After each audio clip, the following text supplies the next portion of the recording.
Why is unity so difficult in the workplace? Well, many workplaces, despite their best efforts, are finding unity difficult. In fact, the more they try, the more disharmonious and divided the workplace becomes.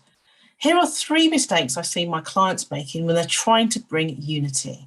The first one, trying to address the wrong things for the wrong reasons. Unity is a journey that begins with diversity, passes through inclusion, and pauses at belonging before ending with true unity.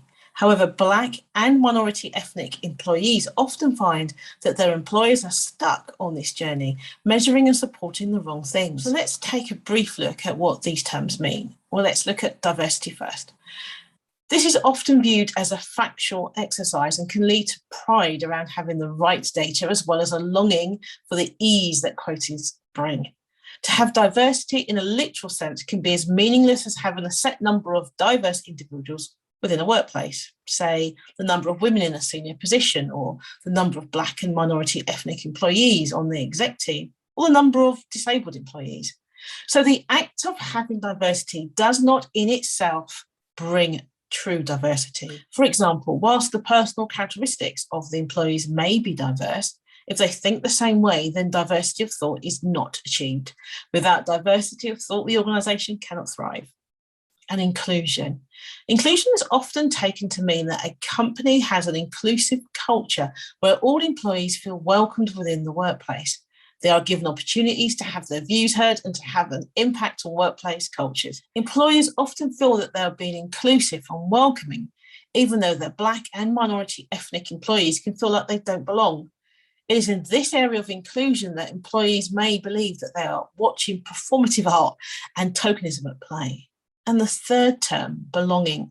A sense of belonging is when an individual believes they can bring their whole self to work and they do not need to hide any aspect of their identity. Do not measure inclusion. Strive for belongingness.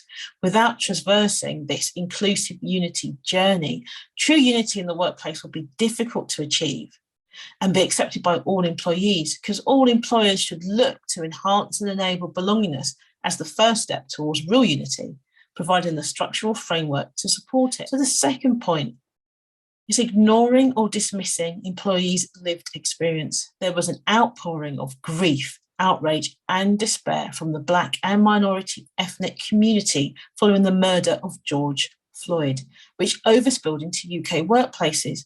And employers were surprised by the depth of feeling displayed by members of the workforce, who usually remain silent on their lived experience of everyday racism. The post-traumatic stress experienced by the Black community at this time led to many people being unable to work for days, even weeks, and the stalled response from their employers left them considering the value of remaining at their current workplaces and their own intrinsic value, especially whilst observing the speed that their employers adapted to the COVID crisis whilst bypassing their Black and minority ethnic employees' own pain. This was often made worse when their colleagues or employer refused to believe or acknowledge the trauma of these employees and asked them to educate the rest of the workplace. Often the Black employees' lack of willingness to be vulnerable in the workplace was overlooked or ignored, and they were held responsible for initiating the change required to be undertaken by the organisation. It wasn't always safe for them to do so and could easily become a career-limiting experience. Employees often express the opinion that it is hard to feel like you belong if you're only included when Black issues are being discussed. And the third reason I see my clients wanting to address is the failure to recognise that unity often requires cultural change. Unity doesn't take place by accident. It's something you have to plan. It requires the support of the senior team, acting in good faith and being prepared to do what is required to have a workplace that is supportive, inclusive leadership that leads to belongingness. Once you recognise that culture change is necessary to bring forth unity, you are able to ensure you consider the 3 aspects of the organisation that will need addressing. Organisational, that will focus on vision and strategy. Team will focus on translating the vision and strategy into team responsibilities. an individual, this will focus on the individual's concerns and aspects that affect them. For example, perceptions, fears, and the role of behavioural changes. All good employers want unity that thrives on belonging, diversity of thinking, and the ability to be authentically who you are in the workplace. And this isn't just good for employees, it's good for customers at the bottom line. So what are the next steps? Well, unity with constructive conflict can be the very thing that gives your company the competitive edge.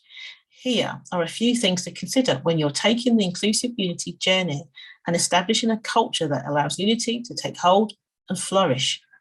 Ensure that diversity of people, thought, and ideas are considered in all aspects of working life. And this encompasses the entire employee life cycle, as well as how decisions are made. The organisation has a structure and culture that enables inclusion to take place and ensures managers of people are inclusive leaders.